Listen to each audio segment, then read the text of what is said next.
Hello and welcome to Matador News. I'm Everardo Tamayo. And I'm Jamie Perez. Updates from last Friday's Paris attacks continue to surface. 2 people have died in the Wednesday police raid of northern Paris suburb. A young woman set off an explosive vest and a man died from gunfire and detonation of a grenade.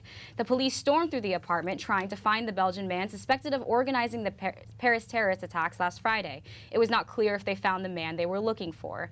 7 people were also arrested during the raid but have not been identified. The Paris attacks have caused uproar around the world, but the people of France are sticking to the love of their country to get through this tragedy. The latest issue of Charlie Hebdo magazine printed a cartoon with the quote, "They got the weapons, screw them, we got the champagne." The staff and others at the publication were attacked in January for a cartoon that outraged gunmen and prompted them to attack for similar satire. But Charlie Hebdo says it has no plans to back down from this recent issue, even after the bloodbath earlier this year. The magazine's goal is to satirize religion, politics, and other topics. They say they stand fully for France and its culture. President Obama is meeting with the leaders in the Philippines to discuss China, trade, and climate change as part of the Asia-Pacific Economic Cooperation Summit. The president was also asked about the Syrian refugee crisis. Mostly Republican governors want their states to be shut to the refugees. Obama says the refugees are screened for 18 to 24 months before being cleared to enter the country. He says politicians who are trying to close U.S. borders to refugees are afraid of admitting widows and 3-year-old orphans. He reminded people of America's values that we should not respond to a terrorist attack by falling to fear and panic. CIA Director John Brennan says America is built on diversity, and not letting in refugees is giving terrorists what they want. What we want to do is to make sure that we are able to maintain our commitment to those values and the things that have made this country great, which is why we don't want the terrorists to succeed in terms of what it is that they're trying to do. Obama said defending ISIS will not be accomplished by dividing the country or showing a lack of compassion. Now let's go to the newsroom with Matador reporter Glenna Dixon with the latest on today's student protest. Thank you, Jamie. CSUN's Black Student Union and Metro are coming together today, actually right now, to hold a demonstration around the campus to show solidarity with Missouri University students. I caught up with BSU President Crystal Hatcher and Vice President Robert Wilson III to get the scoop on today's protest. Today's event is standing in solidarity with Missouri. University of Missouri. And then also we're going to talk about the issues that we do have on campus. For example, the black population is only at 5.4% here on campus, and that's a huge issue. I think today's goals are to show that unity and us uniting on campus is very possible here at CSUN, especially to stand in support of our fellow students and friends out in Missouri. You know, it's about time that we all got together and decided to unify and stand in support and show that we agree with everything that the campus is doing and everything that the students are trying to accomplish. In addition to the protests, BSU, Metro, and 10 other student organizations plan to deliver a formal letter to President Diane Harrison calling for a meeting to discuss the challenges and the deconstruction of institutionalized racism. BSU and Metro have collaborated in the past, resulting in CSUN's EOP program and ethnic studies programs, which came out of the storm at Valley State. Today's protests will end in front of the Oviatt Library. Students and university staff are encouraged to support. Now back to Everardo in the newsroom. 2 Air France flights bound from the U.S. to Paris were diverted because of anonymous bomb threats Tuesday night. Flight AF-055 from Washington, D.C. to Paris and AF-065 from Los Angeles were diverted as a precautionary measure and to conduct all necessary safety checks. The flights landed in Halifax and Salt Lake City. The emergency landings come amid high security measures being taken by France and the United States after Paris attacks. CSU members are pushing for a 5% salary increase. More than 1,000 faculty members marched yesterday at a CSU Board of Trustees meeting. Members of the California Faculty Association have authorized a strike if the union is not able to reach a contract agreement with the long state-based CSU. At yesterday's rally, union members wore a red T-shirt with the slogan, "I don't want to strike, but I will." The rally was part of the CFA's Fight for Five reference for their push for a 5% salary hike. The union also wants an additional salary increase based on the years of service. At least 3 people are dead and thousands of residents are without power in the Seattle area. Police said 2 women died after trees fell on them. A man in his mid-20s was killed when a tree crushed his car as he was driving. The storm wind gusts reached up to 49 miles per hour. The storm toppled trees and power lines, leaving roads littered with debris. More than 360,000 customers were without power in the Puget Sound region. The National Weather Service says the Puget Sound region is under flood watches and warnings through Wednesday afternoon. Presidential candidate Bobby Jindal has dropped out of the 2016 GOP race for president. The 44-year-old governor's presidential campaign never gained power either nationally or in Iowa, where he'd focused most of his 2016 bid. Jindal says he has come to the realization that it's simply not his time. Jindal's decision leaves 14 candidates remaining in the race for Republican nomination. 2 secret abortion initiatives are not going to make the November 8, 2016 ballot in California. The initiatives would have prohibited women under 18 to have an abortion until 48 hours after the parents or legal guardians have been notified by writing. Exceptions would have included a parental waiver or proof of parental abuse by notarized law enforcement. Initiatives did not submit the required signatures by deadlines to make it on the ballots. The Reason Foundation wants to improve traffic congestion in Los Angeles. Their Southern California mobility plan includes tolls on local highways and expressways, improving rapid bus transit, creating new overpasses and underpasses at congested interchanges, and converting carpool lanes to toll lanes. The $714 million plan also includes 6 projects that would build tunnels in areas including north from Glendale to south of Palmdale. Police are in search of the person who is suspected of killing a 7-year-old girl in Kentucky.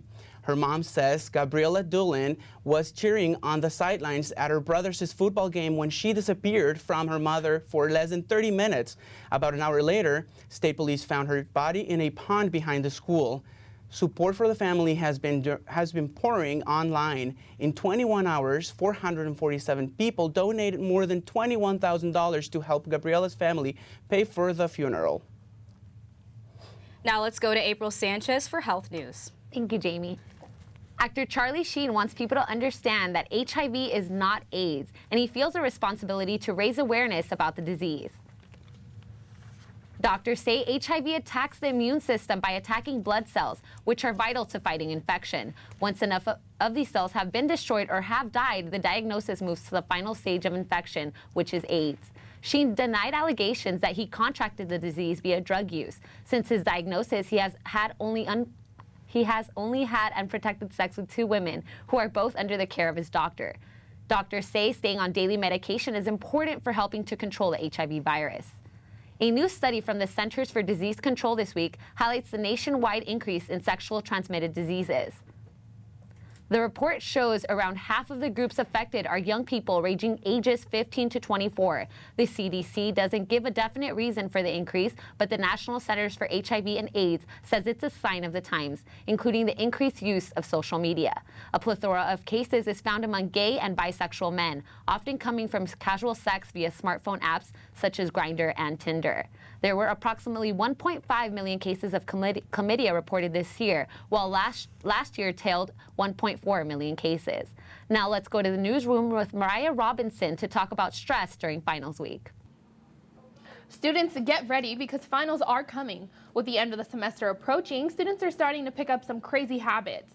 At this time in the semester, we tend to get rest anywhere we can while cramming in study sessions at the library and in common places on campus. Finals can bring out stress and lack of sleep for students. University Counseling Services staff counselor Paulette Teresa says this is common towards the end of the semester. The number one reason students walk through our door here at the counseling center is because of anxiety, or stress as we call it. And so we do see that a lot. In fact, this time of year is the worst time for what we do, because we have so many walk-ins, so many urgent cares that we have to attend to this time of year. We're near the holidays. Holidays bring up a lot of emotions for different people for different reasons. We're also ending the first semester for a lot of first-time students at a university, whether they're transfers or freshmen. We're also entering a time that's getting their finals. And so there's a lot of anxiety with a lot of these different things that are going on with students. And so consequently, we see a lot of anxiety and stress walking through the door. CSUN students say other factors like home life and work add to the pressure. I work full-time and I'm here full-time, so it's really, really, really stressful. Matadors, be sure to get a good amount of sleep and proper nutrition for the finals this semester. Exams start December 9th and end on the 15th. And now let's toss it to Mirna Duron with the latest in business. Barbie's latest advertisement will be featuring a young boy for the very first time. The ad is for the new limited edition Mosky No Barbie doll. The commercial features the child claiming the doll is so fierce. It is designed to appeal to a whole new demographic. In the doll's 56 years, she has been criticized as an unrealistic depiction of women. Attempts were made to break down stereotypes but were not successful. The Barbie sold out within an hour of its launch. McDonald's will introduce its new McPick $2 menu. Starting January 4th, the franchise will test the national menu for 5 weeks. The new menu will let customers pick 2 items for $2 that include a McDouble, a McChicken, small fries, and mozzarella sticks. The senior vice president of marketing for McDonald's says McPick was designed to give people more options after its 5-week trial. McDonald's may change its menu, but will stick to the McPick concept and name.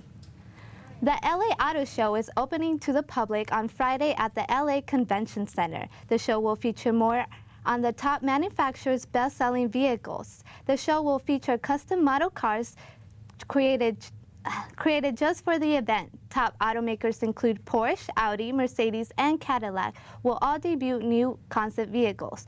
J.D. Power just released their list of top-rated most reliable cars of 2015.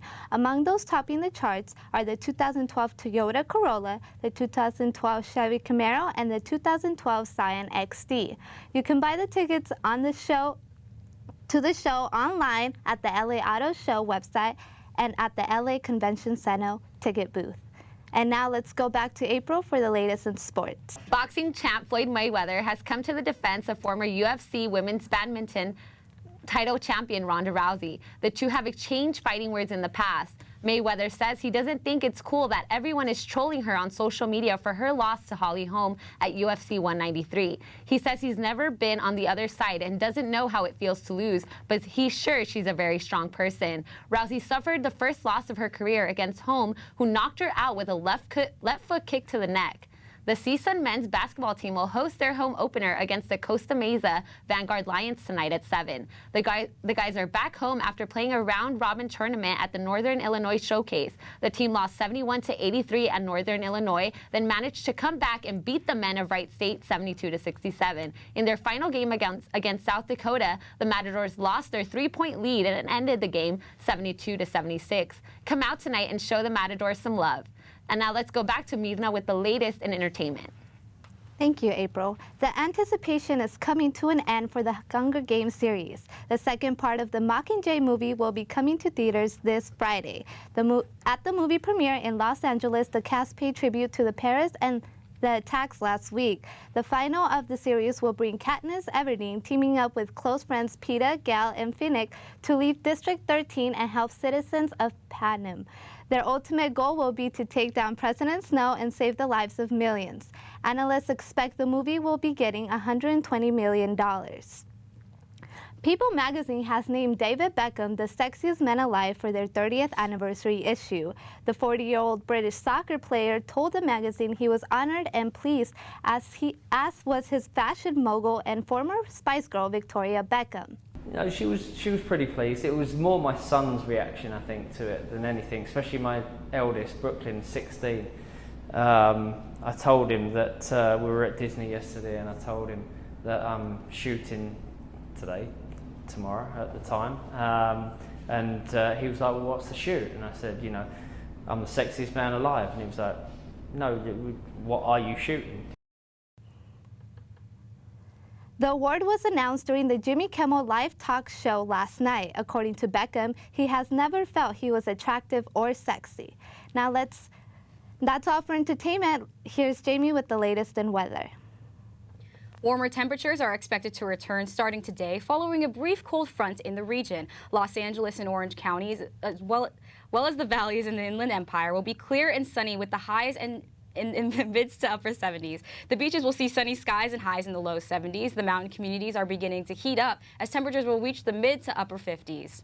Thank you for watching Matador News. I'm April Sanchez. I'm Jamie Perez. I'm Everardo Tamayo. And I'm Mirna Duron. Have a good day.